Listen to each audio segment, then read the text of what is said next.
నమస్కారం. పర్యావరణ కాలుష్యం అలాగే దాన్ని కొలిచే అదృశ్య కొలమానాలపై ఈ డీప్ డైవ్ విశ్లేషణకు స్వాగతం. కాలుష్యం అనేది మన కంటికి కనిపించకుండానే మన చుట్టూ ఉన్న పర్యావరణంపై దాడి చేసే ఒక అదృశ్య శత్రువు. ఈరోజు మనం ఆ శత్రువుని అర్థం చేసుకోవడానికి, అలాగే దాన్ని నియంత్రించే చట్టాల గురించి తెలుసుకోవడానికి ఒక మాస్టర్ క్లాస్ లాంటి చర్చను ప్రారంభించబోతున్నాం. ఇక ఏమాత్రం ఆలస్యం చేయకుండా ఈరోజు మనం కవర్ చేయబోయే టాపిక్స్ ఏంటో చూద్దాం. ముందుగా కాలుష్యం ముప్పు, గాలి నాణ్యత, నీటి కాలుష్య కొలమానాలు, ఆ తర్వాత శబ్ద మరియు ఈ వ్యర్థాలు, పర్యావరణ చట్టాలు, ఆఖరిగా ఈ కాన్సెప్ట్స్ సులభంగా గుర్తుంచుకోవడానికి కొన్ని సూపర్ మెమరీ ట్రిక్స్ గురించి మాట్లాడుకుందాం.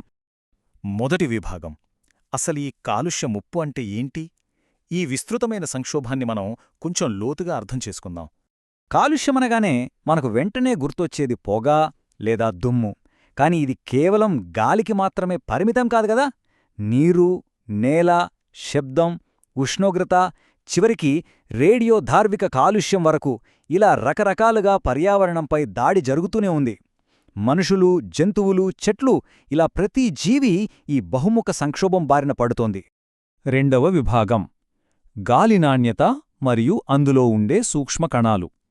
ముఖ్యంగా మనం పీల్చే గాలిలో దాగి ఉన్న శత్రువుల గురించి మాట్లాడుకుందాం. ఇక్కడ చాలా ఇంట్రెస్టింగ్ పాయింట్ ఏంటంటే PM 2.5 మరియు PM 10 కణాల మధ్య ఉన్న సైజ్ డిఫరెన్స్. PM 2.5 కణాలు ఎంత సూక్ష్మమైనవి అంటే అవి మన ఊపిరితిత్తులను దాటుకుని నేరుగా రక్తంలోకి వెళ్ళిపోగలవు. అందుకే ఈ రోజుల్లో నగరాల్లో ఈ PM 2.5 అనేది అత్యంత ప్రమాదకరమైన సైలెంట్ కిల్లర్గా మారింది.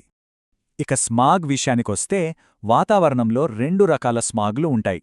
బొగ్గు మండించడం వల్ల వచ్చే పొగమంచుతో కలిస్తే దాన్ని సాంప్రదాయ క్లాసికల్ స్మాగ్ అంటాం. కానీ ఈ రోజుల్లో ఎండగా ఉండే నగరాల్లో సూర్యరశ్మి, వాహనాల పొగ కలిసి ఓజోన్ లాంటివి ప్రొడ్యూస్ చేస్తున్నాయి కదా, దాన్ని ఫోటోకెమికల్ స్మాగ్ అంటారు. ఈ రెండూ వేర్వేరు రకాలుగా ఏర్పడినా మన ఆరోగ్యానికి చేసే డ్యామేజ్ మాత్రం ఒక్కటే. నిజానికి గాలి కాలుష్యానికి కారణాలు అనేకం. చలికాలంలో కాల్చే పంట వ్యర్థాలు, బొగ్గు కర్మాగారాలు, భారీ నిర్మాణాల నుంచి వచ్చే దుమ్ము, వాహనాల ఉద్గారాలు, ఇవన్నీ కలిసి వాతావరణంలో ఆమ్లవర్షాలకు అంటే యాసిడ్ రైన్స్కి కారణమవుతున్నాయి. దీని దెబ్బకి ఏకంగా తాజ్మహల్ లాంటి అద్భుతమైన చారిత్రక కట్టడాలు కూడా పసుపు రంగులోకి మారిపోతూ డ్యామేజ్ అవుతున్నాయి. ఇది ఎంత సీరియస్ ఇష్యూనో మీరే ఆలోచించండి. మరి ఈ కంటికి కనిపించని శత్రువుల నుంచి మనల్ని అలర్ట్ చేసేదెవరు? ఇక్కడే సెంట్రల్ పొల్యూషన్ కంట్రోల్ బోర్డ్ అంటే CPCB ప్రారంభించిన గాలి నాణ్యతా సూచీ AQI రంగంలోకి వస్తుంది. ఇది ప్రతిరోజూ గాలిలో ఉండే 8 ప్రధాన కాలుష్య కారకాలను లెక్కించి మన చుట్టూ ఉన్న గాలి ఎంత స్వచ్ఛంగా ఉందో చెప్తుంది.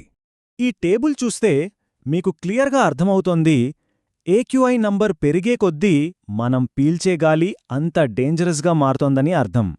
ఒకవేళ ఈ నంబర్ 400 దాటిందంటే ఇక బయటకు వెళ్లడమే ప్రమాదం.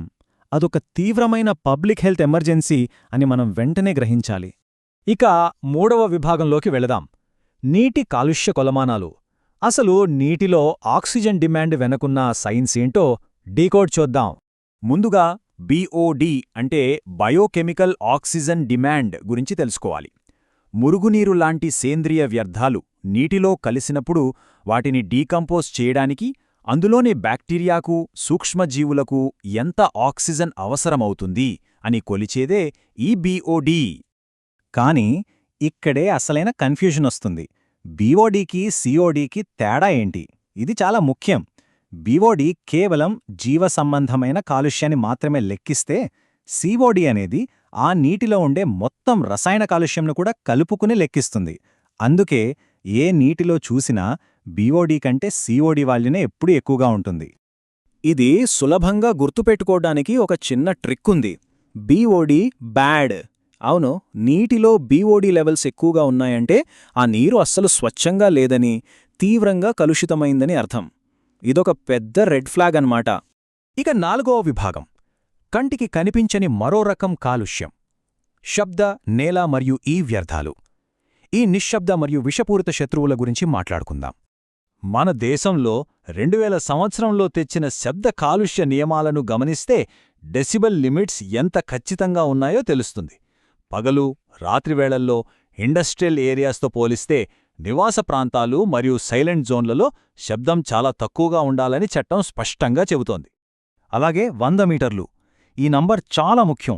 ఆస్పత్రులు, స్కూల్సు, కోర్టుల చుట్టూ ఖచ్చితంగా 100 మీటర్ల పరిధిని చట్టబద్ధంగా సైలెంట్ జోన్గా పరిగణిస్తారు. మరోవైపు పరిశ్రమల నుండి వచ్చే వేడి నీటిని నదుల్లోకి వదలడం వల్ల ఆక్సిజన్ లెవెల్స్ పడిపోయి జలచరాలు చనిపోతున్నాయి. దీనినే థర్మల్ పొల్యూషన్ అంటారు. ఇక వ్యవసాయంలో వాడే కెమికల్స్ వల్ల నేల సారం నాశనమవుతోంది. వీటన్నిటికీ తోడు మనం రోజూ పారేసే పాత ఎలక్ట్రానిక్స్ నుంచి వచ్చే పాదరసం, సీసం లాంటివి వాతావరణంలోకి చేరి పర్యావరణానికి తీవ్ర నష్టం కలిగిస్తున్నాయి. అయితే ఈ ఎలక్ట్రానిక్ వ్యర్థాల సంక్షోభానికి ఒక సాలిడ్ సొల్యూషన్ ఉంది. అదే ఈపీఆర్ అంటే ఎక్స్టెండెడ్ ప్రొడ్యూసర్ రెస్పాన్సిబిలిటీ.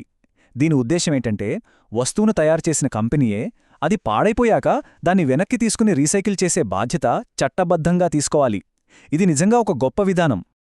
5వ విభాగం పర్యావరణ చట్టాలు మరియు నియంత్రణ. ఈ సమస్యలన్నింటినీ ఎదుర్కోవడానికి మనకున్న చట్టపరమైన కవచాలేంటో చూద్దాం. మన చట్టాల చరిత్రను ఒక్కసారి వెనక్కి తిరిగి చూస్తే ఒక విషాదకరమైన పరిణామక్రమం కనిపిస్తుంది. 1974లో నీటి చట్టం, 1981లో గాలి చట్టం వచ్చాయి. కానీ 1984లో జరిగిన ఆ ఘోరమైన భోపాల్ గ్యాస్ విషాదం తర్వాతే వ్యవస్థలన్నీ పూర్తిగా అలర్ట్ అయ్యాయి. ఆ సంఘటనతో పర్యావరణాన్ని మొత్తంగా రక్షించడానికి 1986లో అత్యంత బలమైన పర్యావరణ పరిరక్షణ చట్టం అనగా ఈపీఏను తీసుకొచ్చారు.